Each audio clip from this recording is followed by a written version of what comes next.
তার হাসর। ও বাবা, এজন্য উম্মতের ওলামায়ে কেরামকে মহব্বত কইরা নাজাতের ওসিলা তালাশ করা দরকার আছে না না? যুবক বন্ধু, বৃদ্ধ বাবা, কেমনে বুঝাইবো? সুন্নাত যদি মানো, নবীরে মহব্বত করা হয়। এই দারুল উলুম দেওবন্দের মুতামিম আল্লামা কাসেম নানুতুবি, বলেন কি নাম? কি নাম? ওনার মাদ্রাসা বানানোর আগে নবী স্বপ্নে দেখাই দিছে, এইভাবে ডাক দিয়ে বলছে, এভাবে বিল্ডিং করবা, এভাবে বিল্ডিং করবা, মাঝখানের মাঠ খালি দিবে। কাসেম নানুতুবি স্বপ্নে থেকে উঠতে দেখে যেইভাবে বলছে সেইভাবেই দাগ রয়ে গেছে।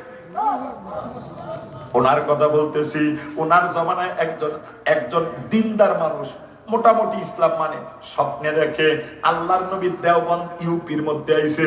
ইন্ডিয়ার একটা এলাকা ইউপি দেওবন্দ, ওই দেওবন্দ অজো পারাগা, কিন্তু ওই জায়গায় নবী আইছে। করে আইসে বলতেছে, এই আল্লাহর গোলাম, নবী তোমার লাগে